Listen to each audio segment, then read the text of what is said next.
오늘은 요한계시록 36번째 시간입니다. 오늘 말씀의 제목은 땅의 소돔에라는 제목으로 말씀을 드립니다. 먼저 우리가 본문을 한번 보겠습니다. 계시록 16장 12절에서부터 16절의 말씀입니다. 또 여섯째가 그 대적을 큰 강 유브라데에 쏟음에 강물이 말라서 동방에서 오는 왕들의 길이 예비되더라. 또 내가 보매 개구리 같은 새 더러운 영이 용의 입과 짐승의 입과 거짓 선지자의 입에서 나오니 저희는 귀신의 영이라 이적을 행하여 온 천하 임금들에게 가서 하나님 곧 전능하신 이의 큰 날에 전쟁을 위하여 그들을 모으더라. 보라, 내가 도적같이 오리니 누구든지 깨어 자기 옷을 지켜 벌거벗고 다니지 아니하며 자기의 부끄러움을 보이지 아니하는 자가 복이 있도다. 새 영이 히브리음으로 아마겟돈이라 하는 곳으로 왕들을 모으더라. 여기 12절에서 16절에서 이 말씀의 내용은 아마겟돈 전쟁을 준비하는 것입니다. 계시록에서 예수님이 오신다는 말씀이 여기 유일하게 딱 한 구절이 나와 있습니다. 15절 말씀을 한번 자세히 보세요. 보라, 내가 도적같이 오리니. 누가 오신다는 겁니까? 바로 예수님이죠. 그러면 아직도 첫째 대접, 둘째, 셋째, 넷째, 다섯째, 여섯째 대접을 쏟고 나서도 예수님이 안 오셨다는 것입니다. 그러면은 환난 전에 들림받는다면은 이 말씀이 어떻게 됩니까? 안 맞다는 거죠. 나팔장에서 예수님께서 올 수가 있습니까? 없다는 사실입니다. 말씀 가운데 보라, 분명 내가 도적같이 오리니 누구든지 깨어 자기 옷을 지켜 벌거벗고 다니지 아니하며 자기의 부끄러움을 보이지 아니하는 자가 복이 있도다 했으니까 아직 예수님께서 오시지 않았다는 거죠. 언제까지요? 여섯째 대접을 쏟기까지 안 왔다는 겁니다. 그러면 여섯째 대접을 쏟은 후에 벌어질 것을 지금부터 우리가 성경을 통해서 봐야 됩니다.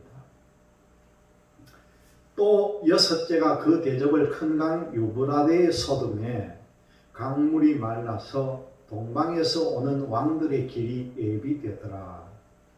이 중동 땅에서 7년 환란의 전쟁은요, 유브라데 강에서 시작이 됩니다.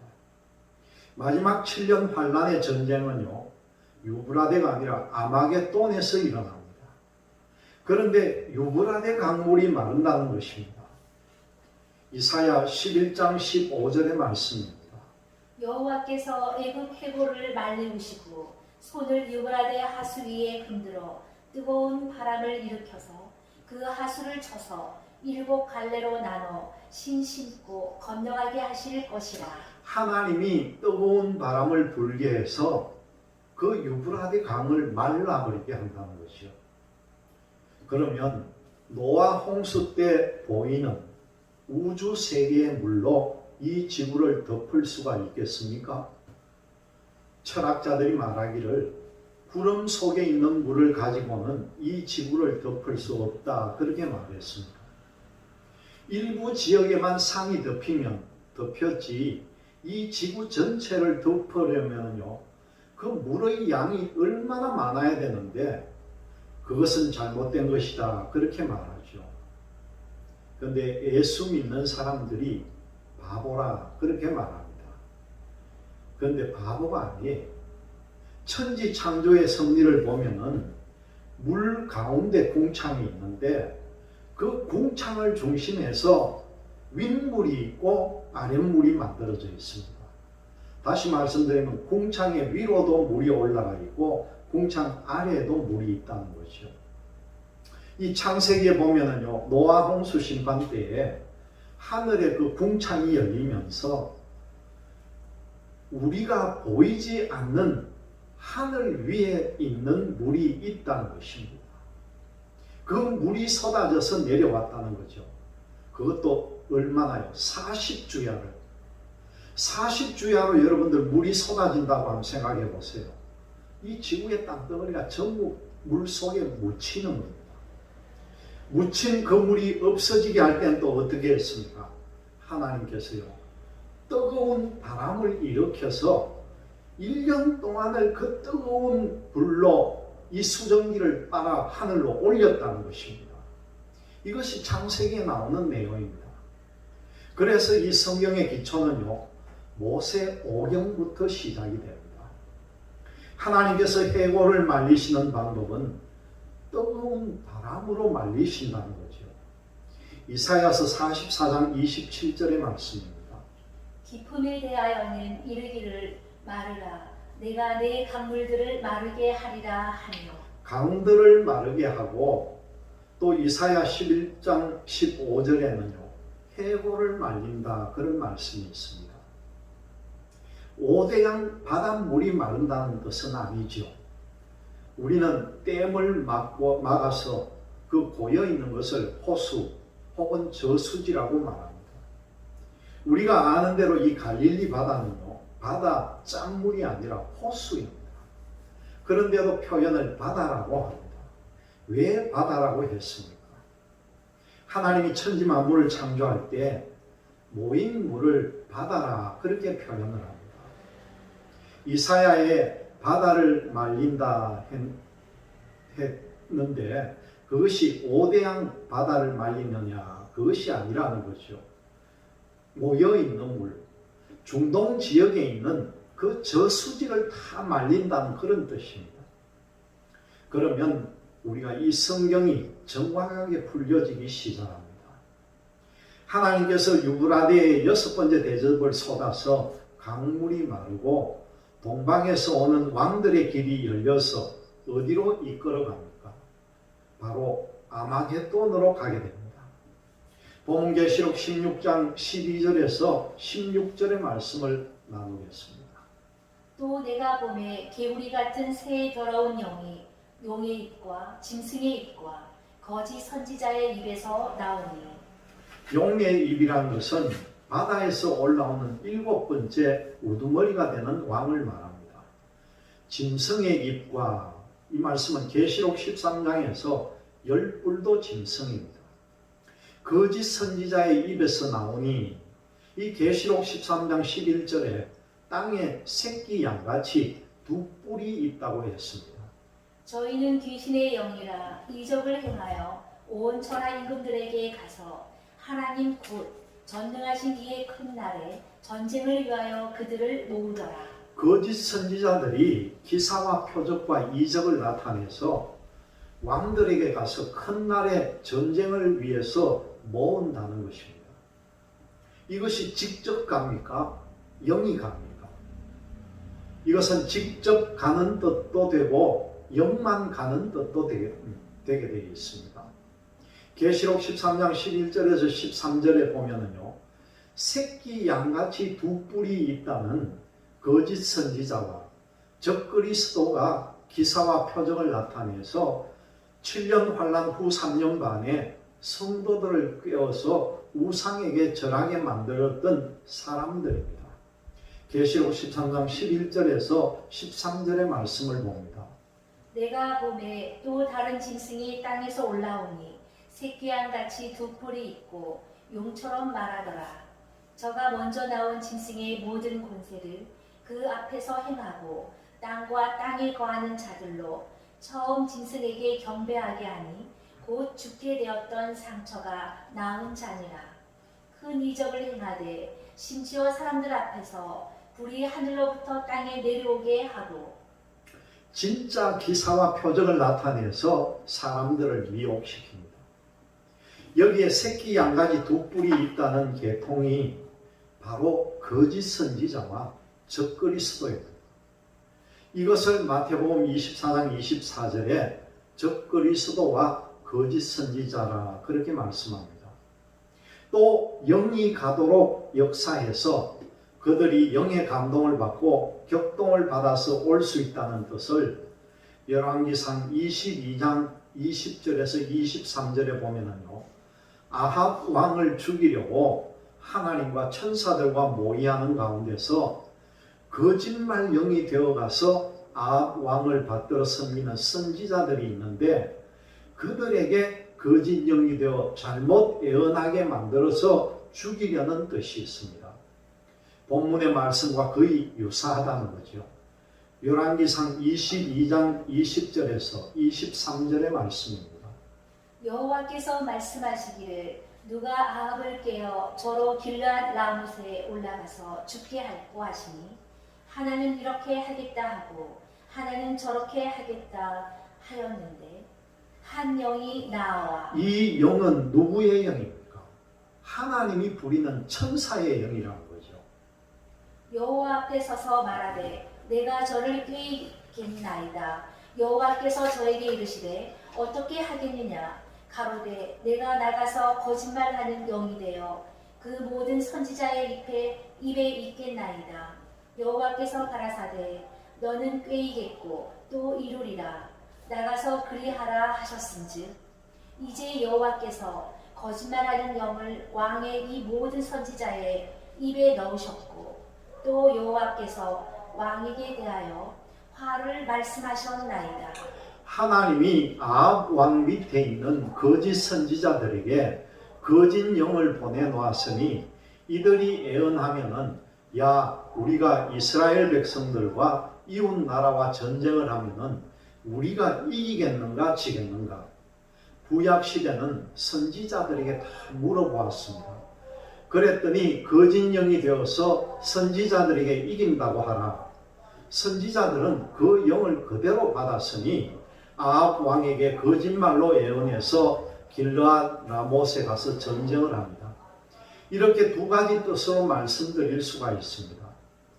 직접 가는 것도 있고 또 영이 가기도 하고, 오늘 본문에서 말씀하시는 것이 무슨 영이냐 하면은 개구리 영이라 하면서 그것을 또한 귀신이라 그렇게 표현합니다. 본문 계시록 16장 15절에서 16절의 말씀입니다. 보라 내가 도적같이 오리니. 도적같이 온다는 뜻은요, 그 날과 그 시는 아무도 모른다는 것입니다. 도둑이 시간을 정해놓고 옵니까? 그 날과 그 시는 아무도 모른다는 말이나 주님이 도적같이 오신다는 말이나 똑같은 뜻입니다. 이런 일들을 하나하나 묵상하면은 거기에서 답이 나오게 되어 있습니다. 오늘날 그 날과 그 시를 모른다고 하는데 예수님이 도적같이 오시는 것이 맞다는 거죠. 그러나 그 날과 그 시는 모르지만은요, 언제쯤인지는 성경에서 절기를 통해서 생각해 볼 수가 있습니다. 그래서 여러분들은 하나님의 은총을 받으시기를 바랍니다. 누구든지 깨어 자기 옷을 지켜 벌거벗고 다니지 아니하며 자기의 부끄러움을 보이지 아니하는 자가 복이 있도다. 새 영이 히브리 음으로 아마겟돈이라 하는 곳으로 왕들을 모으더라. 계시록 16장에서 첫째 대접을 쏘고 다음에 종기가 나더라. 다음에 또 어떻게 하더라. 고만 되어 있지 죽는다는 말은 없습니다. 그 다음에요, 사후 처리가 이루어지는 것이 없다는 거죠. 여섯째 대접도 마찬가지. 유브라데 강으로 모아놓기만 했지요. 여기에도 죽는 내용은 없습니다. 죽는 것이 어디서 나오는가 하면은 신약에서 나오는 거지요. 요한계시록에서는 예수님이 도적같이 온다는 것이 여기 한 군데뿐입니다. 때문에 다들 여기를 찾지 못해서 눈이 있어도 보지 못하고 물이 흘러가듯이 다 지나가 버렸습니다. 이제 여러분도 자세히 보니 아직도 예수님이 안 오셨습니다. 그러면 여섯째 대접을 쏟은 후에 오실 것인지 안 오실 것인지 마태복음 24장을 보기 전에 누가복음을 먼저 보면은요, 후 3년 반 42달 동안 예루살렘을 짓밟게 한다고 계시록 11장은 말씀하고 있습니다. 그러면 전 3년 반에는 이 이스라엘 나라에는 전쟁이 없다는 거죠. 그 대신 후 3년 반 42달 동안 짓밟히게 한다는 것이 여기서 나오는데 여러분들이 잘 아시기를 바랍니다. 누가복음 21장 20절에서 21절의 말씀입니다. 너희가 예루살렘이 군대들에게 에워싸이는 것을 보거든 그 멸망이 가까운 줄을 알라. 그때 유대에 있는 자들은 산으로 도망할지며 성내에 있는 자들은 나갈지며 촌에 있는 자들은 그리로 들어가지 말지어다. 유대 하면은 이스라엘 하면은 이스라엘 나라를 말하는지 이름을 말하는지 관주 성경을 통해 보면은 나옵니다. 여러분들이 보는 성경에는 이런 내용이 잘 나와 있지를 않습니다. 그래서 성경이 어두워졌다는 거죠. 이 본문에서 아마겟돈으로 왕들을 모으는데 너희가 예루살렘이 군대들에게 에워싸이는 것을 보거든 그 멸망이 가까운 줄을 알라. 이 지구의 7년 환란 전쟁 멸망의 끝이 온다는 거죠. 그때 유대에 있는 자들은 산으로 도망할지며 성내에 있는 자들은 나갈지며 촌에 있는 자들은 거리로 들어가지 말지어다. 그렇게 마태복음 24장 15절에서부터 28절의 내용이 나오는데 이것은 바로 아마겟돈 전쟁을 말합니다. 마태복음 24장 15절에서 28절까지의 말씀을 봅니다. 그러므로 너희가 선지자 다니엘의 말한 바 멸망에 가증한 것이 거룩한 곳에 선 것을 보거든 우상이 예루살렘 성전에 선다는 것이죠. 그때의 유대에 있는 자들은 산으로 도망할지어다. 이것을 보는 유대에 있는 사람들은 산으로 피하는 것입니다. 그러면 성전에 가보아야 우상이 있는지 없는지 알 것이 아닙니까? 무엇을 보고 도망하는지 원인이 나와야 합니다. 그것은 28절에 답이 나오는데 우리가 28절을 먼저 보겠습니다. 주검이 있는 곳에는 독수리들이 모일지어다. 우리나라에도요, 옛날에 어떤 마을에 이 초상이 나는 것 같으면 초상이 나기 전에 까마귀가 옵니다. 그와 같이 이미 하나님이 천사를 통해서 새떼들에게 유대 땅으로 불러 모으는 중에 있기 때문에 공중에 새떼들이 덮이기 시작하면은 유대에 있는 사람들은 지붕 위에 있는 자는 집 안에 있는 물건을 가질러 내려가지 말며 밭에 있는 자는 겉옷을 가질러 뒤로 돌이키지 말지어다. 그냥 도망하라는 말입니다. 왜 그렇게 했습니까? 소돔과 고모라가 유황불비로 멸망을 당할 때에 해가 동쪽에 뜨기 전에 도망을 해야지 해가 뜨면은요 유황불비가 내리니까 모두가 다 죽게 되었습니다. 이것을 영적으로 해석하시는 분들이 많은데 이것은 있는 이대로 보시면 됩니다. 다시 우리가 보겠습니다. 그때 유대에 있는 자들은 산으로 도망할지어다. 이것은 진짜 산입니다. 유대 땅에만 해당이 됩니다. 지붕 위에 있는 자는 집 안에 있는 물건을 가질러 내려가지 말며 이스라엘 나라에는 지붕에 올라가서 기도도 합니다. 그런데 집 안에 내려오면 바로 문만 열고 들어가서 옷이라도 가지고 가면 좋은데 그것도 가지고 가지 말라고 할 정도로 엄청 급하다는 말입니다.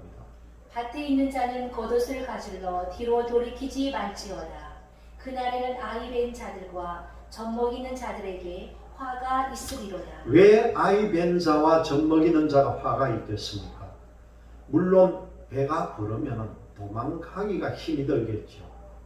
유대인들이 산으로 도망했을 때에요. 아무것도 가지지 않고 도망했으니까 먹을 것이 없습니다. 여자들이 젖이 나오려면 뭔가 먹어야 젖이 나올 것인데 젖이 없으면 어떻게 됩니까? 어린아이는 죽게 된다는 거죠. 7년 환란 가운데 아이를 가지지 못한 자와 젖먹이지 못한 이 젖이 복이 있다. 그렇게 누가복음에서는 말씀합니다. 7년 환란 후 3년 반에 아기를 가지면 안 된다는 그런 뜻이기도 하죠. 그때는 환란 중에 아기를 가지지 말라는 것입니다. 너희의 도망하는 일이 겨울에나 안식일에 되지 않도록 기도하라. 유대인들은 안식일을 지킵니다. 안식하는 날 편안하게 자다가 이런 일이 닥치면요 그대로 죽는다는 겁니다. 그리고 이 겨울의 뜻은요, 마태복음 24장 32절 이하에 무화과 나무의 비유를 배우라. 그 가지가 연하여지고 잎사귀를 내면 여름이 가까운 줄 알라. 여름에는 겨울이 되는 절기를 따져보면 언제쯤이라는 것이 계산상으로 나오게 되어 있죠. 지구의 종말은 이 세대에 우리에게 닥칠 일입니다. 후세에 일어날 일이 아니라는 거죠. 이는 그때에 큰 환란이 있겠습니다. 창세로부터 지금까지 이런 환란이 없었고 후에도 없으리라. 그 날들을 감하지 아니할 것이면 모든 육체가 구원을 얻지 못할 것이나 그러나 택하신 자들을 위하여 그 날들을 감하시리라. 택하신 자들을 위해서 감하면은 산으로 도망한 사람입니다. 아무것도 가지지 못하고 갔다는 거죠. 식량도 없이 빈몸으로 도망을 했습니다. 거기서 며칠 동안 있어야 죽고 사는 것이 나옵니다. 물론 40일 동안은 우리도 금식이 됩니다. 40일까지가 우리 생명이 안 먹고 살 수 있는 한계라고 보고 있습니다. 그런데 산으로 도망을 갔는데 물이 있는 곳으로 갔으면 좋은데 물이 없는 곳으로 갔다면 사실은 날짜를 감한다는 것은 계시록에요 1260일과 42달은 이미 감해 놓은 날짜입니다. 그러면 어디에서 숫자에서 날짜를 빼면 되겠습니까? 365일을 1년으로 계산해 보면 한 달 정도 전 3년 반과 또 후 3년 반으로 감해져 있습니다. 후 3년 반에 일어날 일이니까 약 15일 감해진다는 뜻으로 나옵니다. 그런데 다니엘서의 기준을 놓고 보면은 날짜가 그렇지 않고 도리어 많다는 것을 알 수가 있습니다. 그때의 사람이 너희에게 말하되 보라 그리스도가 여기 있다 혹 저기 있다 하여도 믿지 말라. 거짓 그리스도들과 거짓 선지자들이 일어나 큰 표적과 기사를 보이어 할 수만 있으면 택하신 자들도 미혹하게 하리라. 보라 내가 너희에게 미리 말하였노라. 그러면 사람들이 너희에게 말하되 보라 그리스도가 광야에 있다 하여도 나가지 말고 보라 골방에 있다 하여도 믿지 말라. 번개가 동편에서 나서 서편까지 번쩍임 같이 인자의 임함도 그러하리라. 죽음이 있는 곳에는 독수리들이 모일지니라. 마태복음 24장 1절에서 28절의 내용이 무엇인가 했더니요, 죽음이 있는 곳에는 독수리들이 모일 것이라는 겁니다. 계시록 16장에서 여섯째 대접을 유브라데 강에 쏟은 후에 유브라데 강이 말라서 동방에서 오는 왕들의 길이 예비가 되어 아마겟돈에 모여서 죽는다는 것을 말합니다. 그러면 죽음이 있는 곳에 독수리들이 모인다고만 되어 있지 죽는 내용은 여기에 기록이 안 되어 있다는 거죠. 성경은 여기에 연관된 말씀을 찾아서 죽는 것을 찾으면 답이 나오게 되어 있습니다. 이제 계시록 19장이 시작이 됩니다. 아마겟돈에 갖다 놓고 포도주 틀을 밟는 내용이 나옵니다. 본문 계시록 19장 11절에서 16절의 말씀입니다. 또 내가 하늘이 열린 것을 보니 보라 백마와 탄자가 있으니 그 이름은 충신과 진실이라. 그가 공의로 심판하며 싸우더라.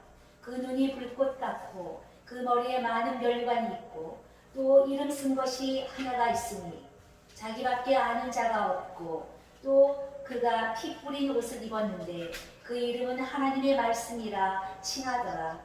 하늘에 있는 군대들이 희고 깨끗한 세마포를 입고 백마를 타고 그를 따르더라. 그의 입에서 이 한 검이 나오니 그것으로 만국을 치겠고 친히 저희를 철장으로 다스리며 또 친히 하나님 곧 전능하신 이의 맹렬한 진노의 포도주 틀을 밟겠고 그 옷과 그 다리에 이름 쓴 것이 있으니 만왕의 왕이요 만주의 주라 하였더라. 흰 말을 탄 권세가 포도주 틀을 밟았습니다. 여기에 포도주 틀이라는 것이 어디입니까? 바로 아마겟돈이라는 골짜기가 포도주 틀이 됩니다. 이스라엘 백성들이 포도를 따면은 그릇에 넣고 그것을 짓밟았습니다. 그것을 비유로 해서 아마겟돈이라는 곳에 왕들을 모아서 거기서 포도주 틀을 밟는다 그렇게 말씀합니다. 그 사람들이 죽는 숫자가 얼마인가 했더니요, 계시록 14장 17절에서 20절까지의 말씀을 봅니다. 또 다른 천사가 하늘에 있는 성전에서 나오는데 또한 이 한 낫을 가졌더라. 또 불을 다스리는 다른 천사가 제단으로부터 나와 이 한 낫 가진 자를 향하여 큰 음성으로 불러 가로되 내 이 한 낫을 휘둘러 땅의 포도송이를 거두라. 그 포도가 익었느니라 하더라. 천사가 낫을 땅에 휘둘러 땅의 포도를 거두어 하나님의 진노의 큰 포도주 틀에 던지매 성 밖에서 그 틀이 밟히니 틀에서 피가 나서 말굴레까지 닿았고 1600 스타디온에 퍼졌더라. 포도주 틀을 밟아서 여기에서 죽은 사람들의 피가요, 말굴레까지 닿았고 1600 스타디온에 퍼졌더라 그렇게 말씀합니다. 여기에 한 스타디온이요, 로마자로 되어 있는데 정확하게 잘 모르도록 되어 있습니다. 그래서 이 관조 성경을 찾아보면은 한 스타디온은 606척으로 되어 있습니다. 이것을 계산해 보니까요, 딱 맞아지질 않는 거예요. 어떤 곳에는 보면은 한 스타디온이 184m로도 나오고, 또 어떤 데는 192m라고도 나오고, 어떤 곳은 185m라고 나오는데, 우리가 보통 보는 관점에서는 이 1스타디온을 185m라고 봅니다. 그러면은 1600 스타디온이라고 하면은 1600 곱하기 185를 곱하면은요, 이 거리가 무려 296km나 됩니다. 거의 300km라는 거예요. 이 300km의 피가 흘러내려갈 정도로 많은 사람들이 죽는다는 것이요. 그리고 그 시체들을요, 공중에 새들이 와서 먹게 한다는 겁니다. 복음계시록 19장 17절에서 18절의 말씀을 보겠습니다. 또 내가 보니 한 천사가 해에 서서 공중에 나는 모든 새를 향하여 큰 음성으로 외쳐 가로되 와서 하나님의 큰 잔치에 모여 왕들의 보기와 장군들의 보기와 장사들의 보기와 말들과 그 탄 자들의 보기와 자유한 자들이나 종들이나 물원대소하고 모든 자의 보기를 먹으라. 여기에 보면은 한 천사가 공중에 나는 모든 새를 향해서 큰 음성으로 외쳐가지고 이 잔치, 정말 죽은 사람의 그 시체, 그 고기를 먹으라고 그 새들에게 명령을 합니다. 또 에스겔서를 통해서는요, 하나님이 예비한 산에 잔치를 베푼다는 말씀이 나옵니다. 사람을 죽여놓고 잔치를 하는 거죠. 에스겔서 39장 17절에서 20절의 말씀입니다. 너 인자야, 나 주 여호와가 말하노라. 너는 각종 새와 들의 각종 짐승에게 이르기를 너희는 모여 오라. 내가 너희를 위한 잔치 곧 이스라엘 산 위에 예비한 큰 잔치로 너희는 사방에서 모여서 고기를 먹으며 피를 마실지어다. 너희가 용사의 고기를 먹으며 세상 왕들의 피를 마시기를 바산의 살찐 짐승 곧 수양이나 어린 양이나 염소나 수송아지를 먹듯 할지라. 내가 너희를 위하여 예비한 잔치의 기름을 너희가 배불리 먹으며 그 피를 치도록 마시되 내 상에서 말과 기병과 용사와 모든 군사를 배불리 먹을지니라 하라. 나 주 여호와의 말이니라. 이스라엘 산 위에 예비한 큰 잔치가 열렸다는 거죠. 이것을 계시록 16장에서는 아마겟돈, 그리고 마태복음 24장에서는 유대 땅, 누가복음 21장에서는 유대, 이렇게 표현을 하지만은 이것이 모두가 같은 장소를 말합니다. 사람을 죽이고 시체를 먹도록 각종 새들을 다 오라 하고 짐승들도 다 오라 합니다. 그래서 노아가 방주를 지을 때에 각종 부정한 짐승 2쌍과 정결한 짐승 7쌍씩 들어갈 때에 노아가 부정한 것과 정한 것을 압니까? 모릅니까? 하나님이 천사를 보내서 전부 상상이 몰아놓은 것뿐입니다. 계시록 16장에서 6째 대접을 쏟고 아마겟돈으로 왕들을 모은다고만 되어 있지 죽는 것은 어디서 나왔느냐? 마태복음 24장과 계시록 19장과 에스겔서 39장에 나온다는 거죠. 본문 계시록 19장 19절에서 21절의 말씀입니다. 또 내가 보매 그 짐승과 땅의 임금들과 그 군대들이 모여 그 말 탄 자와 그의 군대로 더불어 전쟁을 일으키다가 짐승이 잡히고 그 앞에서 이적을 행하던 거짓 선지자도 함께 잡혔으니 이는 짐승의 표를 받고 그의 우상에게 경배하던 자들을 이적으로 미혹하던 자라. 이 둘이 산채로 유황불 붙는 못에 던지우고 그 나머지는 말탄 자의 입으로 나오는 검의 죽음에 모든 새가 그 고기로 배불리우더라. 이 사람은 죽되 왜 포도주 틀에 안 밟혔습니까? 포도주 틀에 밟히지 않고 흰 말을 탄 자가 이를 직접 잡아서 유황불못에 산채로 집어넣습니다. 이렇게 아마겟돈 전쟁을 하면은 혼인기약이 이르렀다는 거죠. 본문 계시록 19장 6절에서 10절까지의 말씀입니다. 또 내가 들으니 허다한 무리의 음성도 같고 많은 물소리도 같고 큰 뇌성도 같아서 가로되 할렐루야 주 우리 하나님 곧 전능하신 이가 통치하시도다. 우리가 즐거워하고 크게 기뻐하여 그에게 영광을 돌리세. 어린 양의 호린 기약이 이르렀고 그 아내가 예비하였으니 그에게 허락하사 빛나고 깨끗한 세마포를 입게 하셨은즉 이 세마포는 성도들의 옳은 행실이로다 하더라. 천사가 내게 말하기를 기록하라. 어린 양의 호린 잔치에 청함을 입은 자들이 복이 있도다 하고 또 내게 말하되 이것은 하나님의 참되신 말씀이라 하기로. 내가 그 발 앞에 엎드려 경배하려 하니 그가 나더러 말하기를 나는 너와 및 예수의 증거를 받은 내 형제들과 같이 된 종이니 삼가 그리하지 말고 오직 하나님께 경배하라. 예수의 증거는 대언의 영이라 하더라. 여기에 보면 천사가 와서 하나님의 말씀을 대신 증거했으니 대언의 영이라는 겁니다. 이 아마겟돈 전쟁에서 포도주 틀을 밟고 나면은 이제 혼인 기약이 이르게 됩니다. 마태복음 24장 15절에서부터 28절까지는 아마겟돈 전쟁입니다. 그리고 이어서 나오는 마태복음 24장 28절과 31절까지의 말씀을 우리가 한번 보겠습니다.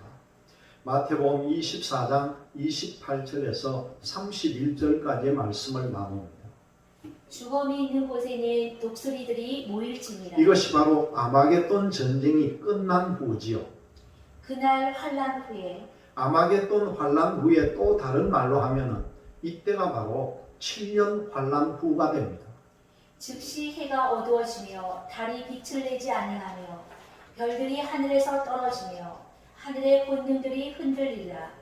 그때의 인자의 징조가 하늘에서 보이겠고 그때의 땅의 모든 족속들이 통곡하며 그들이 인자가 구름을 타고 능력과 큰 영광으로 오는 것을 보리라. 저가 큰 나팔 소리와 함께 천사들을 보내리니 저희가 그 택하신 자들을 하늘 이 끝에서 저 끝까지 사방에서 모으리라. 여기에 보면 모아서 구름 속으로 끌어올라간다는 거죠. 끌어올려 간다는 겁니다.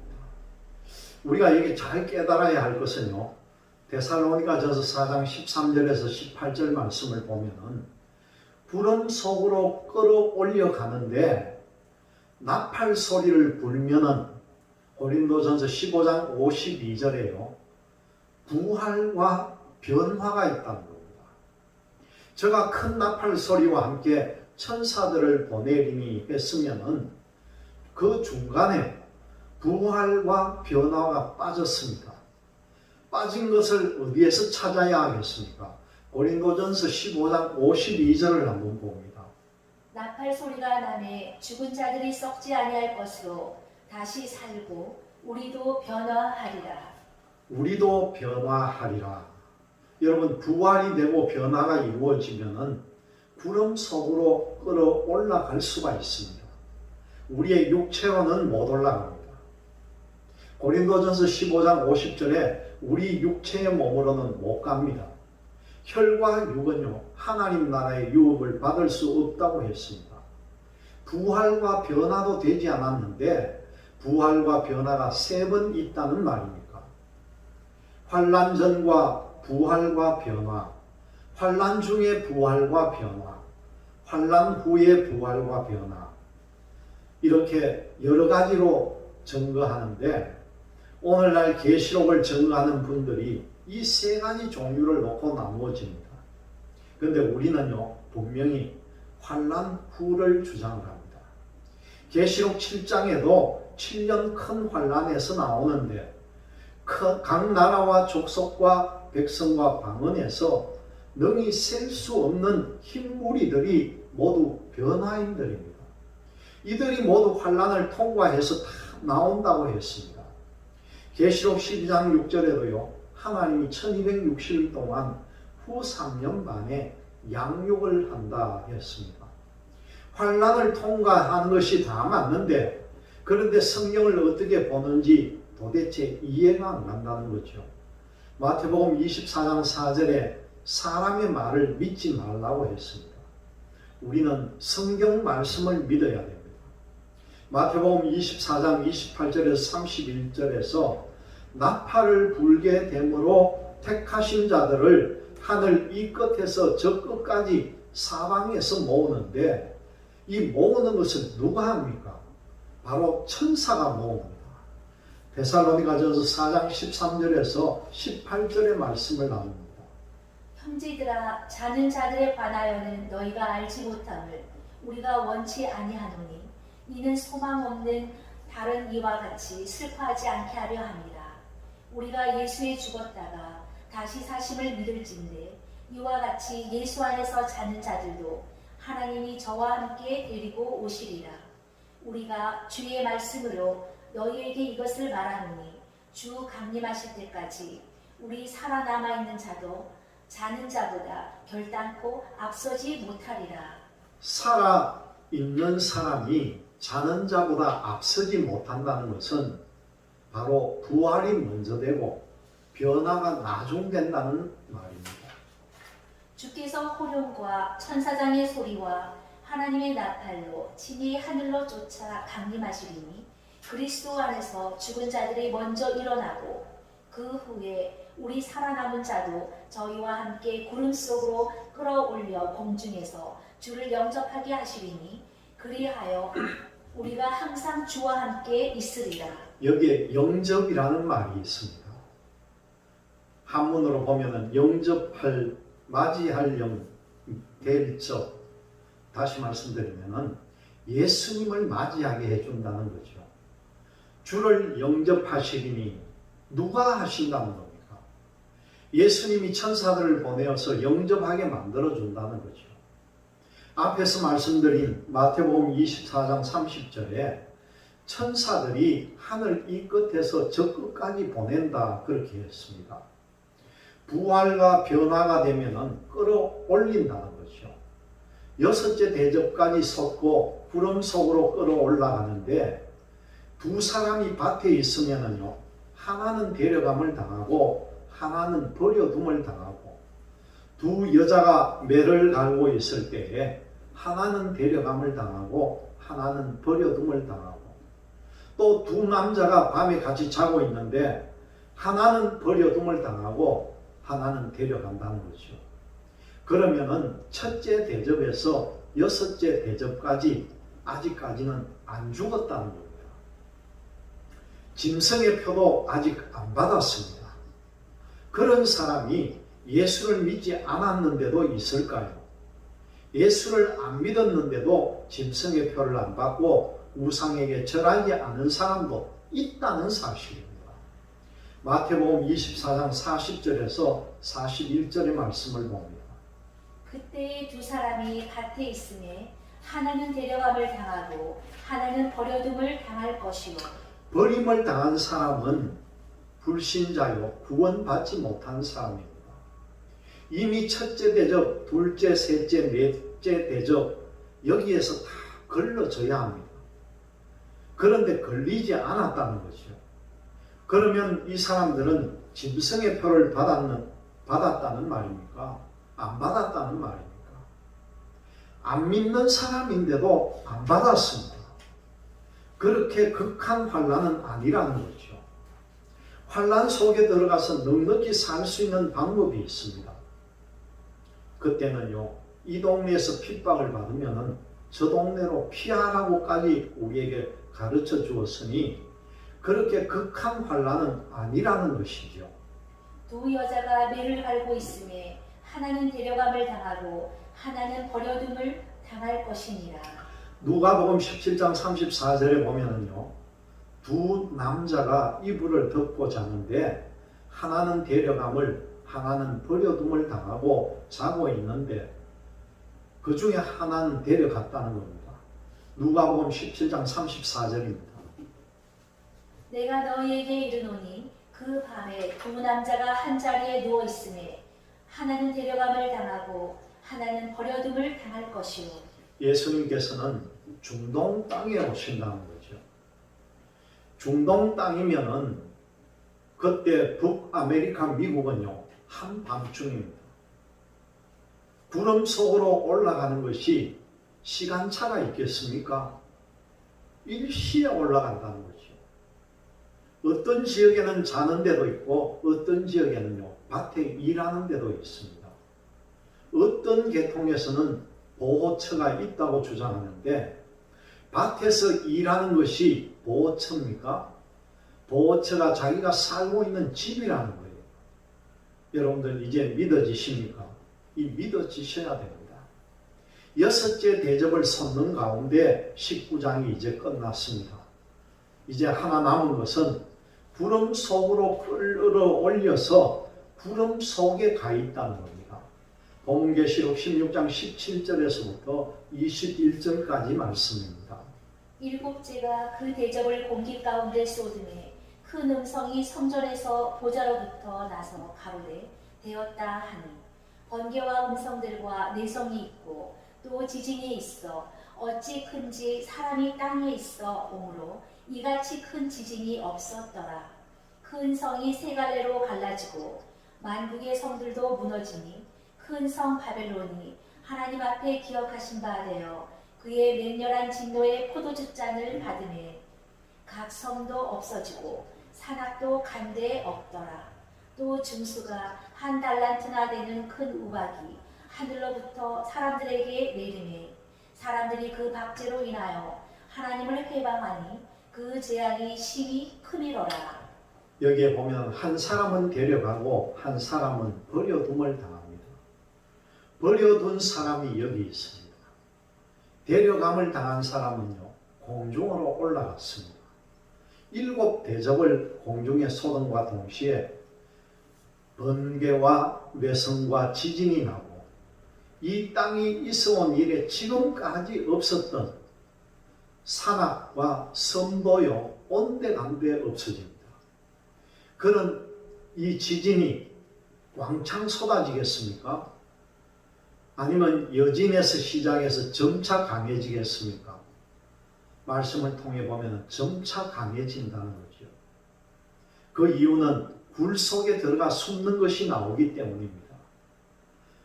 굴 속에 숨을 정도면요, 고층 아파트에 살다가 왕창 지진이 나서 폭삭 내려앉으면 피할 데가 없어집니다. 이것이 하나님께서 우리에게 주신 지혜라는 거예요.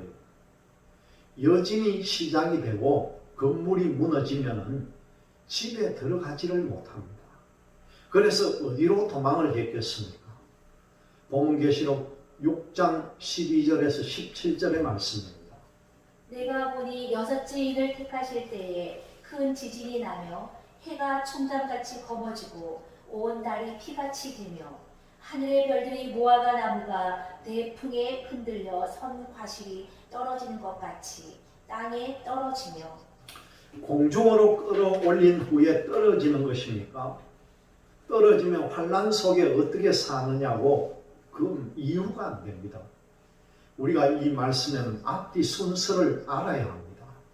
하늘은 종이 축이 말린 것 같이 떠나가고 각 산과 섬이 제자리에서 옮기우매 땅의 임금들과 왕족들과 장군들과 부자들과 강한 자들과 각종과 자주자가 굴과 산 바위 틈에 숨어 산과 바위에게 이르되 우리 위에 떨어져 보좌에 앉으신 이에 낯에서와 어린 양의 진노에서 우리를 가리우라. 그들의 진노의 큰 날이 이르렀으니 누가 능히 서리요 하더라. 불꽃 같은 눈으로 내려보았으면 그 진노에서 가리우리라 그렇게 했겠습니까? 여기가 가 있는 위치는요, 말씀에 보면 바위와 굴에 들어가 있다는 거죠. 여진이 시작이 되더니 계속 강하게 지진이 나는데 진도가 측정이 안 됩니다. 섬이 옮겨지고 그 높은 산악이 무너지는 엄청난 지진입니다. 여기서 살아남은 사람은요, 한 사람은 구름 속으로 끌어올라갔고 한 사람은 버려둠을 당했는데 그 사람들입니다. 일곱째 대접을 속게 되므로 계시록 10장에는 일곱 우레라고 했습니다. 하늘과 그 가운데 있는 피조물들과 별들이 떨어집니다. 바다와 그 가운데 있는 피조물들과 땅과 모든 피조물들이 심판을 받게 된다는 거죠. 이런 일이 있은 그 후에 새 하늘과 새 땅이 이루어진다는 것입니다. 히브리서 12장 26절에서 27절의 말씀입니다. 그때에는 그 소리가 땅을 진동하였거니와 이제는 약속하여 가라사대 내가 또 한 번 땅만 아니라 하늘도 진동하리라 하셨느니라. 이 또 한 번이라 하심은 진동치 아니하는 것을 영존케 하기 위하여 진동할 것들 곧 만든 것들의 변동될 것을 나타내심이니라. 이 지구가 선악과를 따먹고 변동이 되었습니다.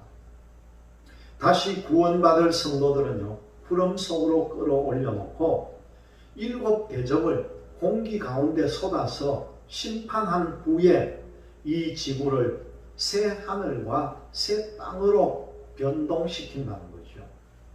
이사야 65장 17절에서 25절까지가요, 새 하늘과 새 땅에 대한 말씀입니다.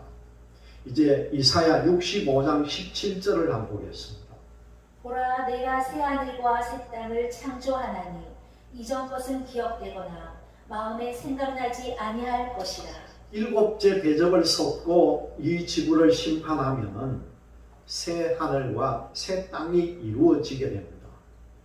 그때는요, 햇빛은 지금 햇빛보다 7배나 밝고 달빛은 지금 햇빛과 같은 그 밝은 천년세계가 이루어진다는 거죠. 그 천년세계가 이루어진다는 사실을 우리가 꼭 기억하시고 이제 16장을 마치면서 천년세계로 들어가도록 하겠습니다.